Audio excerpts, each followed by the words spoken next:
الحمد لله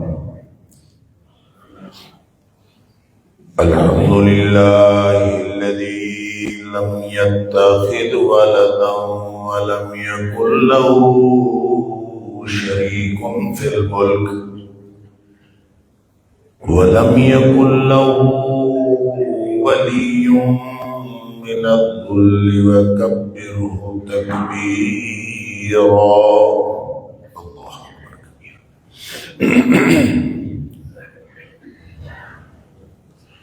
الحمد لله نحمده ونستعينه ونستغفره ونؤمن به ونتوكل عليه ونعوذ بالله من شرور أنفسنا ومن سيئات أعمالنا. من يهده الله فلا مضل له ومن يضلل فلا هادي له. وأشهد أن لا إله إلا الله وحده لا شريك له وأشهد أن محمدا عبده ورسوله صلى الله عليه وسلم.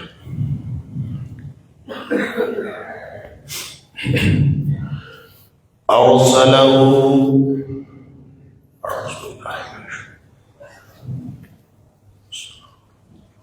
وأشهد أن لا إله إلا الله وحده لا شريك له وأشهد أن محمدا عبده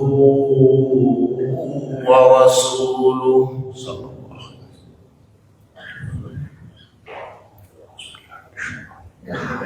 أما بعد فإن خير الحديث كتاب الله وخير الهدي هدي محمد صلى الله عليه وآله وسلم وشر الأمور محدثاتها وكل محدثة بدعة وكل بدعة ضلالة وكل ضلالة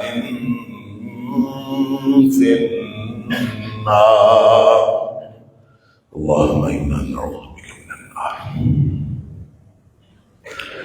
فأعوذ بالله السميع العليم من الشيطان الرجيم من همزه ونفخه ونفثه. بسم الله الرحمن الرحيم.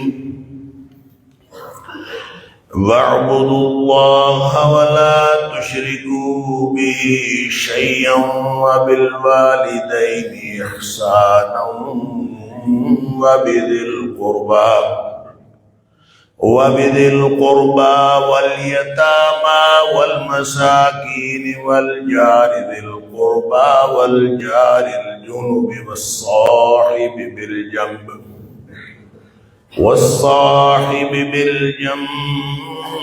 وابن السبيل وما ملكت أيمانكم إن الله لا يحب من كان مختالا فخورا. اور تم سب اللہ کی بندگی کرو اور اس کے ساتھ کسی کو شریک نہ ٹھہراؤ اور والدین کے ساتھ حسن سلوک کرو اور رشتہ داروں کے ساتھ بھی اور یتیموں اور مسکینوں کے ساتھ بھی اور رشتہ دار ہمسایوں کے ساتھ بھی اور اجنبی ہمسایوں کے ساتھ بھی اور جو پہلو کا ساتھی ہے یا رفیق زندگی ہے یا رفیق سفر ہے، جو ساتھ بیٹھنے والا ہے، اس کے ساتھ بھی، اور مسافروں کے ساتھ بھی، اور اپنے ماتحتوں کے ساتھ بھی۔ بے شک اللہ تعالیٰ اس شخص کو بالکل پسند نہیں کرتا جو شیخی بگاڑنے والا اور اکڑنے والا ہو۔ صدق اللہ العظیم۔ اللہ کریم نے جس امتحان کے اندر ہم سب کو مبتلا کیا ہے، اس امتحان کا جو سب سے بڑا پہلو ہے وہ معاشرتی پہلو، اور معاشرتی اعتبار سے کوئی شخص دوسروں کے ساتھ کیسا ہے، یہ ہے وہ اصل امتحان، جس امتحان کی وجہ سے جو انفرادی نیکیاں ہیں، ہو سکتا ہے کہ اگر کوئی شخص معاشرتی امتحان میں فیل ہو جائے تو اس کی جو انفرادی نیکیاں ہیں وہ بھی ضائع ہو جائیں۔ اس لیے کہ نبی پاک صلی اللہ علیہ وسلم کا جو فرمان ہم سب نے پہلے سن رکھا ہے کہ آپ سے پوچھا گیا کہ فلاں عورت ہے، بڑی نیک ہے، تہجد گزار ہے، نمازیں بھی پڑھتی ہے، روزے بھی رکھتی ہے، صدقہ خیرات بھی کرتی ہے، لیکن اس کا پڑوسی اس سے تنگ رہتا ہے۔ اللہ اکبر! تو نبی اکرم صلی اللہ علیہ وآلہ وسلم نے فرمایا کہ وہ عورت جہنم میں جائے گی۔ وہ انفرادی نیکیاں ضائع ہو گئیں، اور وہ صرف اس کی جو اجتماعی اور معاشرتی معاملات ہیں اس کی بنیاد پر فیصلہ ہو جائے۔ اللہ اکبر! اسی طرح نبی اکرم صلی اللہ علیہ وآلہ وسلم سے یہ پوچھا گیا، اسی حدیث میں ہے، ایک عورت ہے اور جو زیادہ تر وہ بہت نفلی نیکیاں نہیں کرتی، بس فرائض پورے کرتی ہے، فرض نماز پڑھ لیتی ہے، فرض روزے رکھ لیتی ہے، فرض صدقہ خیرات جو زکوٰۃ ہے وہ دیتی ہے، بس واجبی سا، بہت زیادہ نوافل نہیں پڑھتی، البتہ اس کا پڑوسی اس سے خوش ہے، تو نبی پاک صلی اللہ علیہ وسلم فرمایا وہ جنت میں جائے گی۔ اس کا مطلب ہے کہ ہمارے معاشرتی، جو ہماری زندگی کا معاشرتی پہلو ہے، یہ ہمارے امتحان کا سب سے بڑا حصہ، اگرچہ انفرادی نیکیاں بھی گنی جائیں گی، وہ بھی دیکھی جائیں گی، وہ بھی سمجھی جائیں گی، وہ ان کا شمار بھی ہوگا، لیکن بات اصل میں یہ ہے کہ یہاں گنتی نہیں ہوتی، یہاں وزن ہوتا ہے۔ قیامت والے دن اللہ تعالیٰ فرماتا ہے ترازو لگے گا، اعمال تولے جائیں گے، لہذا یہاں گنتے نہیں ہیں، تولتے ہیں۔ لہذا یہ امتحان نہیں ہے کہ کون کتنے زیادہ عمل کرتا ہے، امتحان یہ ہے لِيَبْلُوَكُمْ أَيُّكُمْ أَحْسَنُ عَمَلًا، کون سب سے اچھے اعمال کرتا ہے۔ تو امتحان اچھے اعمال کا ہے، چاہے تھوڑے ہو۔ اور حسن عمل کیا ہے؟ حسن عمل یہ ہے، بہت دفعہ بات ہو چکی، میں اختصار کے ساتھ یہاں عرض کر دیتا ہوں۔ حسن عمل یہ ہے کہ اس کے اندر دو خوبیاں پائی جائیں تو وہ کام حسن عمل ہو جاتا ہے۔ کون کون سی خوبیاں؟ ایک، اس کے اندر خوبی ہو کہ مقصد اس کا اللہ کی رضا ہو، اللہ کو راضی کرنا مقصد ہے، تو یہ پہلی خوبی ہے جو ہر کام کے اندر ضروری ہے، اس کو حسن عمل بنانا۔ اور دوسرا اس کا طریقہ وہ ہو جو نبی کریم صلی اللہ علیہ وسلم نے بتایا۔ بس یہ دو خوبیاں جس کے اندر پائی جاتی ہیں، وہ عمل، وہ حسن عمل ہے، وہ اچھا عمل ہے، اور وہ اللہ کے ہاں تولا جائے، گنا نہیں جانا، تولا جانا ہے۔ اس کا مطلب یہ ہے کہ کوئی گن لے کہ میں نے زندگی میں اتنے ہزار نوافل پڑھے ہیں، اس کی کوئی حیثیت نہیں ہے، البتہ کوئی 2 رکعت پڑھ دے، اللہ اکبر! نبی اکرم صلی اللہ علیہ وسلم نے فرمایا جس نے بہترین وضو کیا، کوئی غلطی نہیں کی، بہترین اور مکمل اور کامل وضو کی۔ وضو کے اندر بھی بڑا فرق ہوتا ہے، کس نے کامل کیا اور کس نے نہیں کامل کیا، اس کی الگ تفصیل ہے۔ تو کامل وضو کیا اور اس کے بعد اس نے نماز پڑھی صرف 2 رکعت، صرف 2 رکعت، اور نماز ایسی پڑھی کہ لا یسہو فیہما، ان دونوں رکعتوں میں وہ اس بات سے بھولا نہیں کہ میں اللہ کے سامنے کھڑا ہوں. لا یسہو فیہما، اس میں غفلت کوئی نہیں، غافل نہیں ہوا اپنی نماز کے مقصد سے.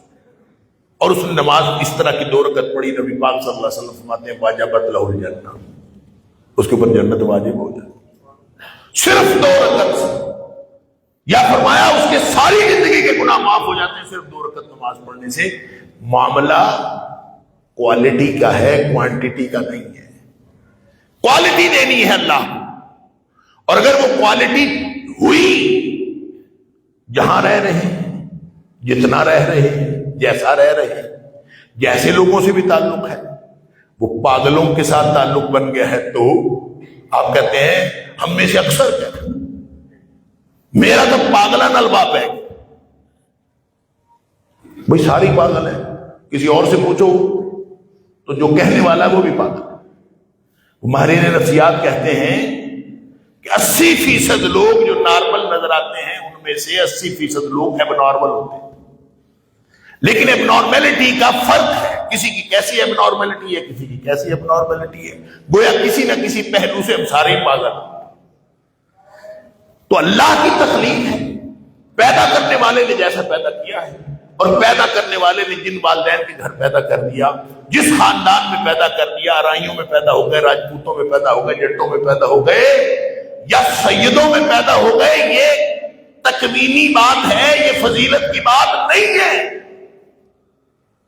اس نے جیسا پیدا کر دیا، کسی کو کوئی خصوصیت دے دی، کسی کو کوئی خصوصیت دے دی، کسی کی کوئی خوبی ہے، کسی کی کوئی خوبی ہے، کسی کے اندر کوئی خرابی ہے، کسی کے اندر کوئی خرابی.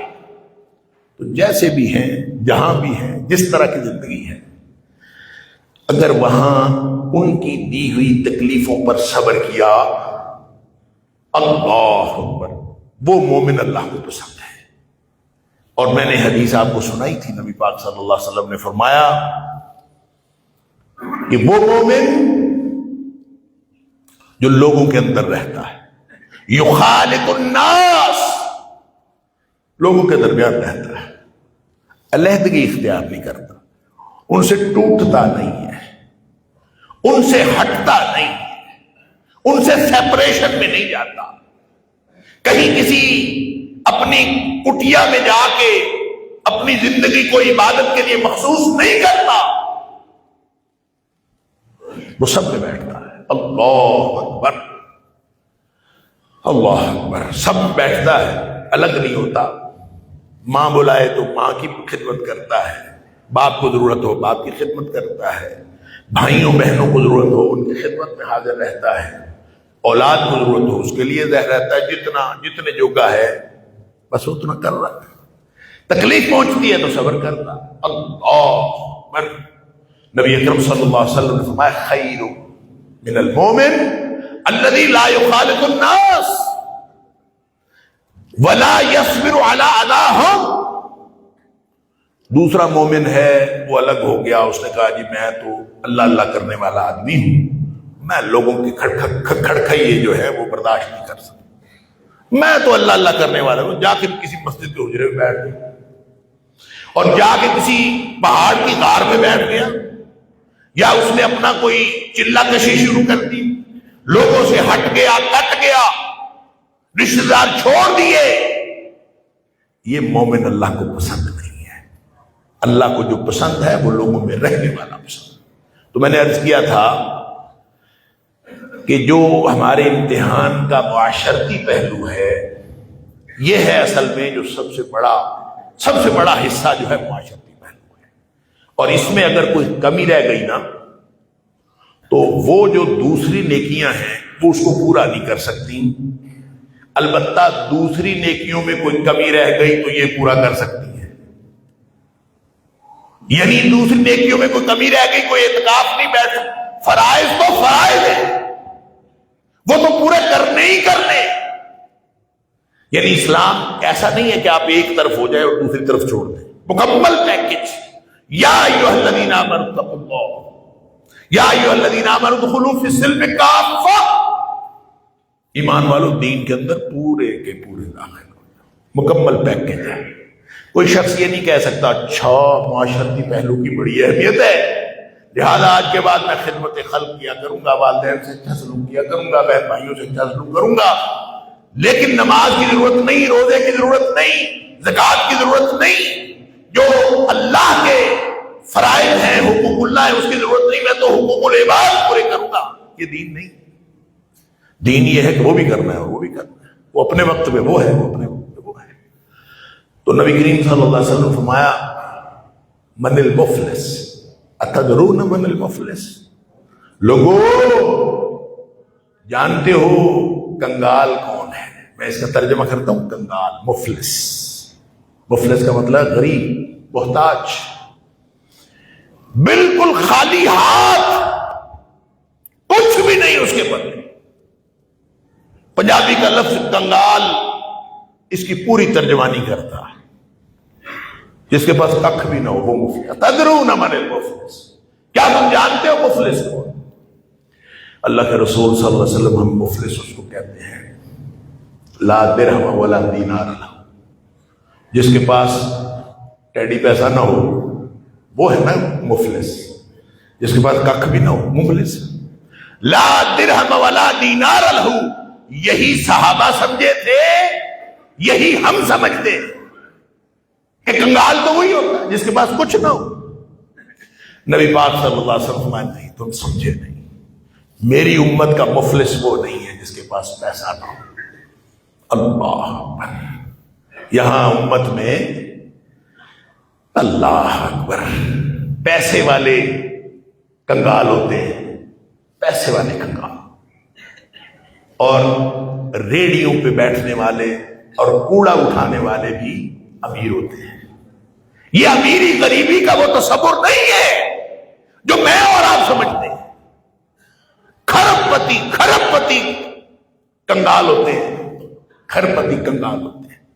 ایک تو ان معنوں میں جو نبی پاک صلی اللہ علیہ وسلم نے فرمایا، میں ابھی عرض کرتا ہوں، ایک ان معنوں میں کہ جس کو کھربوں روپیہ، کھربوں ڈالر اس کے اکاؤنٹ میں ہو، سب کچھ ہو اور ہوس اس کی ختم نہ ہو تو کنگال ہے، اس کو تو اور پیسہ چاہیے۔ نبی پاک صلی اللہ علیہ وسلم نے فرمایا جس کے پاس ایک سونے کی وادی ہو نا، سونے کی بھری وادی، وہ حسرت کرتا ہے کاش ایک اور وادی، اور پھر اگر اللہ تعالیٰ اس کو ایک اور وادی دے دے تو پھر بھی پیٹ بھرتا نہیں، کہتا ہے ایک اور وادی۔ اللہ اکبر، فرمایا کہ ابن آدم کے پیٹ کو صرف قبر کی مٹی بھرتی ہے، اور غریب مسکین یہ ہے غریب، یہ فقیر، یہ کنگال ہے، یہ مفلس ہے، جو کھربوں پتی ہر چیز ہے لیکن اور حل میں مزید یہ بھی آ جائے، اور بڑے چھوٹے چھوٹے۔ آپ کو ایک مثال یہ پچھلے ہفتے ملی، اللہ اکبر، غریبی کی بھی اور امیری کی۔ 30,000 روپے، یہ 50,000 روپے تھے، قومی اسمبلی کے سپیکر کو کہیں زمین پہ گرے ہوئے ملے، اس نے اٹھائے، اس نے اٹھا کے کہا یہ کسی کے پیسے گرے ہیں، جس کے ہیں وہ لے جائے۔ 12 لوگوں نے ہاتھ کھڑے کیے کہ میرے، یہ ہے وہ کھرب پتی غریب، حوث ختم ہی نہیں ہوتی۔ اور کوڑا اٹھانے والی ایک عورت، اس کو ایک لفافہ ملا جس میں 9 لاکھ روپے تھے، اور اس نے اپنے آفیسر کو فون کیا کہ مجھے 9 لاکھ روپے ملے ہیں۔ اللہ اکبر، اس کے آفیسر نے 2 دن لگائے مالک ڈھونڈنے میں، مالک ملا اور اس کو واپس کر دیے۔ پتہ چلا کہ کوڑا اٹھانے والے امیر ہوتے ہیں اور کھرب پتی جو ہم نے نمائندے چنے ہیں وہ غریب ہوتے ہیں۔ یہ عملی مثال ہے۔ تو غریبی امیری، اصل میں امیری وہ نقطہ ہے جس پر انسان قناعت کر جائے، نقطہ قناعت کو امیری کہتے ہیں۔ اللہ قرآن میں فرماتا ہے یہ غنا ہے، نبی کریم صلی اللہ علیہ وسلم فرمایا الغنا غنا النفس، امیری دل کی امیری ہوتی ہے اصل میں. جس مقام پر انسان مطمئن ہو گیا، اور یہ بات میں نے پہلے بھی آپ سے عرض کی تھی کہ میرے کزن ہیں حافظ اللہ، ابھی بھی ہیں میرے سے بڑے، مجھے ایک دفعہ انہوں نے کہا 20-25-30 سال پرانی بات ہے، انہوں نے مجھے کہا کہ میری کوئی خواہش ایسی نہیں جو پوری نہ ہوئی، میری زندگی کی کوئی خواہش ایسی نہیں جو پوری نہ ہوئی. میں بڑا حیران ہوں. میں نے کہا حضرت یہ کیسے؟ وہ کہتے ہیں خواہشیں رکھی ہی محدود ہیں، تھوڑی سی خواہشیں وہ پوری ہو گئی بس. خواہش محدود کرنے سے پوری ہوتی ہے، وگرنہ تو قبر کی مٹی پورا کرے گی. خرابوں آپ دیکھیں کتنے بڑے بڑے غریب ہمارے ملک میں موجود ہیں، کتنے بڑے بڑے غریب، اللہ اکبر، صرف کروڑ پتی نہیں، ارب پتی اور کھرب پتی، لیکن بیچارے غریب ہیں. یہ تو ان معنوں میں ہیں جن معنوں میں ہم درہم و دینار کے حوالے سے دیکھتے ہیں، تو اس اعتبار سے بھی بڑے بڑے لوگ غریب موجود ہیں. اللہ اکبر. اور کیسے نمائندے چن کے ہم نے قومی اسمبلی میں بھیجے ہیں، جو جس ملک کے، جس قوم کے نمائندے اتنے جھوٹے ہیں، اس قوم کی عوام کیا ہوگی؟ اللہ اکبر. یہ الگ بات ہے کہ آپ کہیں کہ جناب ہم نے تو جن کو چنا تھا وہ تو قومی اسمبلی میں پہنچے ہی نہیں. یہ الگ بات ہے، آپ کے پاس اور بہانے ہوں کہ ہم نے جن کو چنا تھا وہ نہیں گئے، وہ کوئی اور گئے ہیں، کسی اور طریقے سے گئے ہیں، واللہ اعلم، ہمیں نہیں پتا. لیکن یہ قوم کے نمائندے ہیں اور ان کی اخلاقی حالت یہ ہے، بیچارے چھوٹے چھوٹے غریب ہیں. اللہ اکبر، خربوں پتی غریب. لیکن نبی پاک صلی اللہ علیہ وسلم نے جس کو غریب کہا، جس کو مفلس کہا، جس کو کنگال کہا، آپ نے فرمایا درہم و دینار جس کے پاس نہیں ہے وہ کنگال نہیں ہے. اللہ اکبر.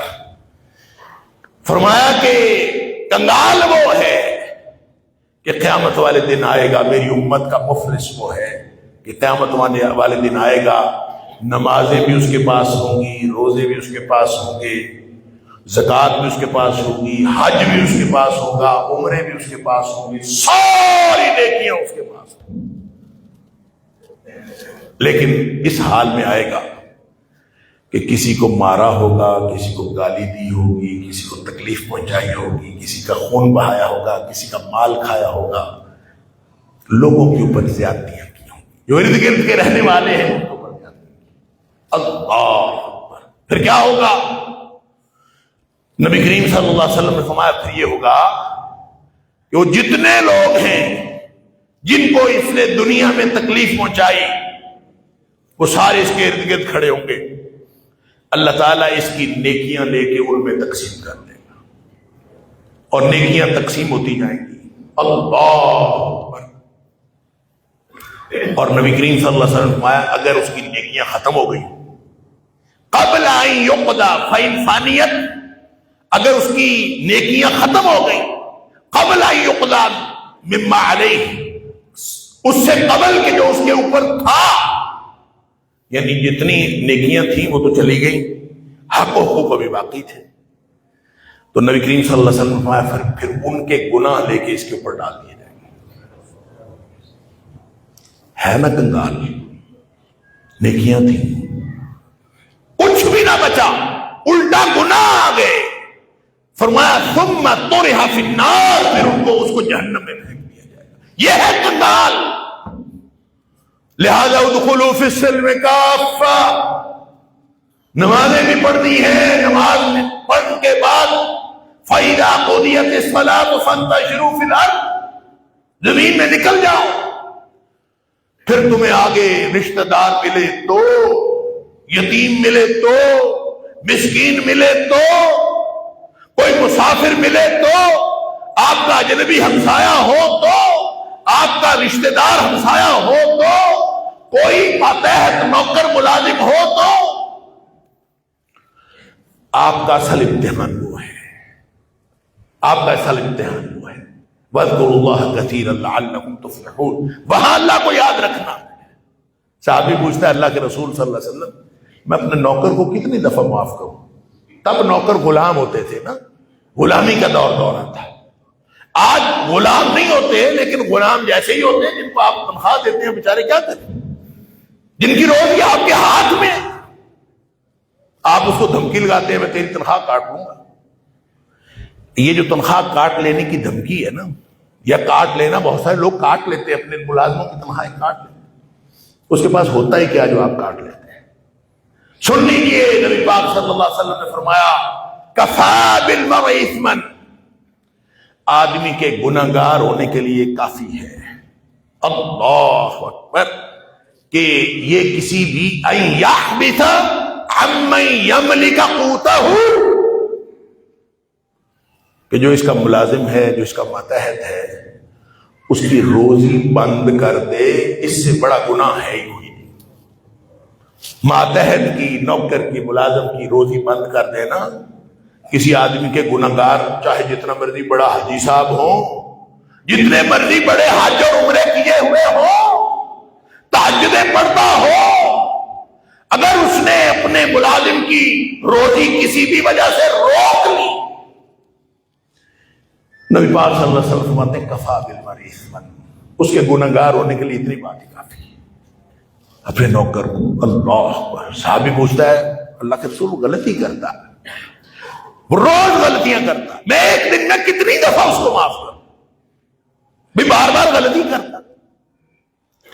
نبی پاک صلی اللہ علیہ وسلم فرمایا ایک دن میں 70 مرتبہ۔ اب کوئی ملازم 70 غلطیاں کرتا ہے ایک دن میں؟ کوئی نہیں، ایک دفعہ غلطی کر لے گا، 2 دفعہ غلطی کر لے گا۔ 70 عربی میں عدد بھی ہے، مبالغے کا محاورہ بھی ہے، یعنی یہ نہیں ہے کہ 70 کا مطلب 70 ایگزیکٹلی ہے، یہ بھی ہو سکتا ہے، اور 70 یہ مبالغے کا محاورہ بھی ہوتا ہے کہ جتنی مرتبہ وہ غلطی کرے آپ نے معاف کرنی ہے، ہر 2 اعتبار سے۔ اس کو گنتی بھی سمجھ لیا جائے، 70 کا عدد سمجھ لیا جائے تو 70 دفعہ معاف کرنے کی ضرورت نہیں پڑتی کسی ملازم کو۔ کبھی یہی سوچ لیا کرے کہ اگر وہ اتنے جوگا ہوتا تو وہ تمہارا مالک ہوتا، تم اس کے ملازم ہوتے۔ وہ بیچارہ غلطیاں نہ کرے، اس کی عقل اتنی، اس کی سوچ اتنی، اس کے اندر صلاحیت اتنی، وہ آپ جتنی صلاحیت رکھتا ہوتا تو وہ آپ کی طرح ملازم رکھ کے بیٹھا ہوتا۔ اگر وہ آپ کا ملازم ہے تو یہ اللہ کی تقسیم ہے کہ اللہ نے کسی کو چھوٹا بنایا، کسی کو بڑا بنایا، یہ اللہ تعالیٰ نے تقسیم فرمائی ہے، اللہ، تاکہ دنیا کا نظام چلتا ہے۔ لیکن جو بڑا ہے اس کو چھوٹا، نبی پاک صلی اللہ علیہ وسلم فرماتے ہیں، بات آگے جا کے شروع ہو گئی، مما ملکت ایمانہم جو ہے، ایمانہم جو ہے بالکل آخر پہ، اتفاق سے بات وہاں چلی گئی۔ اللہ، نبی اکرم صلی اللہ علیہ وآلہ وسلم جب اس دنیا سے تشریف لے جا رہے تھے تو 2 ہی وصیتیں کی۔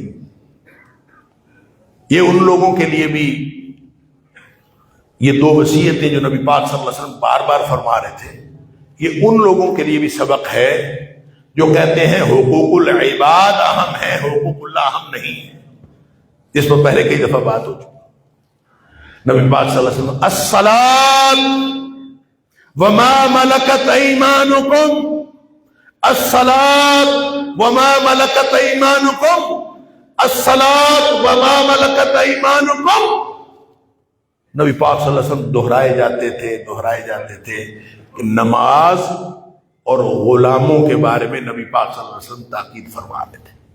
نماز کے بارے میں حفاظت کرنی ہے، احتیاط کرنی ہے، اور غلاموں کے بارے میں احتیاط کرنی ہے۔ اللہ، آج کے دور میں وہ غلامی تو نہیں رہی، لیکن آپ کے جو ملازم ہیں، جو ماتحت ہیں، وہ ان کے وہ سارے حقوق ہیں جو اللہ کے رسول صلی اللہ علیہ وسلم کے بارے میں فرمائے۔ لہذا معاشرے کا کوئی بھی شخص جس کے ساتھ آپ کا انٹریکشن ہوتا ہے، اللہ کریم نے وہ سارے بتا دیے، اور خاص طور پہ کمزور طبقات، وہ طبقات جو معاشرے کے اندر معاشرے کے رحم و کرم پر ہوتے ہیں۔ فرمایا کہ سب سے پہلی بات رشتہ دار، اور رشتہ داروں کے بارے میں کچھ گفتگو پچھلی دفعہ بھی ہو چکی تھی، اور میں عرض کروں، نبی کریم صلی اللہ علیہ وسلم نے جو فرمایا صلہ رحمی کے بارے میں، صل من قطعک، میں نے عرض کیا تھا کہ جس سے آپ اچھا سلوک کریں وہ آپ سے اچھا سلوک کرے، یہ خصوصیت تو جانوروں میں بھی پائی جاتی ہے۔ آپ کہتے ہیں وہ مجھ سے اچھا سلوک کرے گا تو میں اس سے اچھا سلوک کروں گا، یہ خصوصیت تو جانوروں میں بھی پائی جاتی ہے۔ آپ کسی کتے کو روٹی دے دیں 4 دن تو آپ کا دروازہ نہیں چھوڑتا، آپ کسی بلی کو دودھ پلا دیں 4 دن وہ آپ کا دروازہ نہیں چھوڑتی۔ اچھا سلوک کرنے سے تو جانور بھی دوست بن جاتے ہیں۔ لہذا نبی پاک صلی اللہ علیہ وسلم فرمایا سل من قطعک، جو ٹوٹتا ہے اس سے جڑو۔ نیکی تو یہ ہے، جس نے غلطی کی ہو، جس نے گناہ کیا ہو، جس نے آپ کو برا بھلا کہا ہو، جو آپ سے ٹوٹتا ہو آپ اس سے جڑے، نیکی تو یہ ہے۔ اس لیے آپ نے فرمایا لیس الواصل بالمکافئ، بدلے میں اچھا سلوک کرنے والا وہ صلہ رحمی کرنے والا نہیں ہے، اس کا کوئی ثواب نہیں ہے کہ کسی نے آپ کو کوئی اچھا سلوک کیا تو آپ بھی اس کے ساتھ اچھا سلوک کریں، کسی نے آپ کو گفٹ دیا آپ نے اس کو گفٹ دیا، یہ تو ادلا بدلا ہے، یہ صلہ رحمی نہیں ہے۔ صلہ رحمی یہ ہے کہ یہاں تو فرمایا کہ وَبِالْوَالِدَيْنِ إِحْسَانًا وَبِذِي الْقُرْبَىٰ، اور سورہ نحل میں ان اللہ یأمر بالعدل والاحسان وایتاء ذی القربیٰ۔ اب اسلامی معاشرے کی پوری بنیاد جو ہے اس کے سارے سٹیپس اللہ کریم نے سورہ نحل کی آیت نمبر 90 کے اندر بتا دی۔ بنیادی اصول عدل ہے، اس سے کم ظلم ہے، عدل سے کم ظلم ہے، حق ہر حقدار کو اس کا حق دے دینا یہ عدل ہے، اور کسی کا ذرا بھی حق، اور یہ حق جو ہے یہ کس حد تک ہے، میں نے پہلے بھی عرض کیا تھا کہ جس طرح کی توقع آپ کے ساتھ رہنے والا آپ سے کر رہا ہے، جس طرح کی توقع آپ کے والدین آپ کی اپنی اولاد سے کر رہے ہیں، جس طرح کی توقع اولاد اپنے والدین سے کر رہی ہے، جس طرح کی توقع بہنیں بھائیوں سے کر رہی ہیں، جس طرح کی توقع بھائی بہنوں سے کر رہے ہیں، یہ اللہ نے سارے سلسلے رشتے جوڑ دیے ہیں، اللہ نے ان کے اندر الفتیں محبتیں پیدا کی ہیں۔ انسان کی فطرت اگر بگڑی ہوئی نہ ہو تو انسان ان سارے رشتوں کی کشش محسوس کرتا، ملے نہ ملے، ان کے پاس بیٹھ سکے نہ بیٹھ سکے، جس کی فطرت بگڑی ہوئی نہ ہو وہ سارے رشتوں کی کشش اپنے اندر محسوس کرتا۔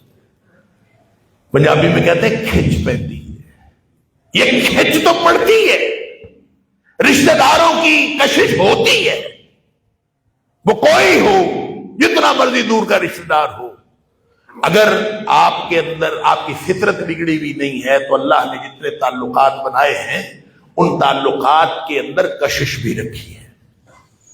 وہ اگر فطرت بگڑنا شروع ہو جائے تو with the passage of time وہ آہستہ آہستہ کشش ختم ہو جاتی ہے، پھر انسان پتھر دل ہو جاتا ہے۔ نرمی جو ہے، نرمی دل کی نرمی، نبی کریم صلی اللہ علیہ وسلم نے فرمایا یہ ایمان میں سے ہے، دل نرم ہونا یہ ایمان کی نشانی۔ انسان لوگوں کے لیے نرم دل ہو، لوگوں کے لیے اچھا سلوک کرنے والا ہو، لوگوں کے دکھ درد کو اپنا دکھ درد سمجھنے والا ہو، یہ ایمان کی نشانی۔ اس لیے نبی کریم صلی اللہ علیہ وسلم نے فرمایا تھا کہ مسجد نبوی میں رمضان کے مہینے میں اعتکاف کرنے سے کتنا بڑا ثواب ہے۔ رمضان کا مہینہ ہو، مسجد نبوی کا اعتکاف ہو، اس سے بڑی کوئی اور بات ہے؟ نبی کریم صلی اللہ علیہ وسلم فرماتے ہیں کسی مسلمان کی مدد کے لیے جانا مجھے مسجد نبوی میں اعتکاف سے زیادہ عزیز ہے۔ میں کسی مسلمان کے کام کے لیے، اس کی مدد کے لیے اس کے ساتھ چلوں، اللہ اکبر۔ تو دیکھیں بڑا پہلو معاشرتی پہلو ہے، باقی پہلو نظر انداز نہیں ہوئے۔ ادخلوا فی السلم کافہ، مکمل پیکج۔ جب آپ نماز پڑھ کے باہر نکلتے ہیں جس سے بھی انٹریکشن ہوتا ہے، جس سے بھی آمنا سامنا ہوتا ہے، اس کا سلوک اس کا حق ہے۔ لہذا اگر کسی کے ساتھ، میں نے پہلے بھی کئی دفعہ عرض کیا، ہم 5 نمازیں پڑھنا شروع کر دیتے ہیں تو ہم کسی کو منہ لگانا پسند نہیں کرتے، خاص طور پہ بے نمازی کو۔ ایسا نہیں ہے، ہم جب باہر نکلتے ہیں ہمارے اندر ایک عجب آتا ہے میں دین، نماز، روزہ، حج، زکات، تہجد، میں تو سب کچھ پڑھتا ہوں، دوسرے کچھ بھی نہیں کرتے، دوسرے جب حقیر نظر آنے لگیں تو سمجھ لیجئے کہ آپ کی عبادت نے آپ کے اوپر کوئی اثر نہیں کیا۔ نبی کریم صلی اللہ علیہ وسلم فرمایا کسی آدمی کے برا ہونے کے لیے اتنی بات کافی ہے کہ وہ اپنے کسی مسلمان بھائی کو اپنے سے حقیر سمجھے، یہ کافی۔ اور کسی کو حقیر سمجھنا یہی اصل میں کسی کو حقیر سمجھنا، معاشرے کے اندر کوئی نہیں ہے اس کو چھوٹا سمجھنا، یہ تکبر کی علامت ہے۔ نصف تکبر، 50% تکبر یہ ہے کہ آپ کسی کو حقیر سمجھیں، اور 50% یہ ہے کہ حق کا انکار کریں۔ یہی نبی پاک صلی اللہ علیہ وسلم نے تکبر کی ڈیفینیشن فرمائی، بطر الحق وقمت الناس، حق کا انکار کرنا اور ان لوگوں کو حقیر سمجھنا، یہی تکبر ہے۔ اور جس کے دل میں رائی کے دانے کے برابر بھی تکبر ہوا، ذرہ بھر، میں آ گئی، اللہ فرمایا وہ جنت میں داخل نہیں ہو سکتا، اس کے پر جنت حرام ہے جس کے اندر رائی کے دانے کے برابر بھی تکبر ہوگا۔ اللہ تعالیٰ ہم سب کو تکبر سے بچائے۔ اسی لیے اس آیت کے آخر میں اللہ تعالیٰ نے فرمایا ان اللہ لا يحب من كان مختالا فخورا، ذرا بھی جو جس کے اندر تکبر ہے اللہ تعالیٰ اس کو پسند نہیں کرتا۔ اللہ تعالیٰ ہم سب کی یہ جو میں ہے نا، میں یہ ختم ہو جائے نا، مسئلے حل ہو جاتے ہیں۔ کسی نے کہا تھا میں نو مار کے مونج کر تے نکی کر کے کٹ، بھرے خزانے رب دے جو چاہے سو لٹ، اللہ اکبر۔ یا پھر وہ ایک شعر مجھے اکثر یاد آتا ہے، اللہ اکبر، آج شاید میں بھول گیا ہوں، میں آپ کو سنانا چاہتا تھا۔ اللہ اکبر، پھلاں دا تو اتر کڑھا، اتراں دا پھر کڈ دریا، دریا دے وچ رج کے نہا، مچھیاں وانگو تاریاں لا، پھر بھی تیری بو نہیں مکنی، پہلے اپنی میں مکا۔ وآخر دعوانا الحمد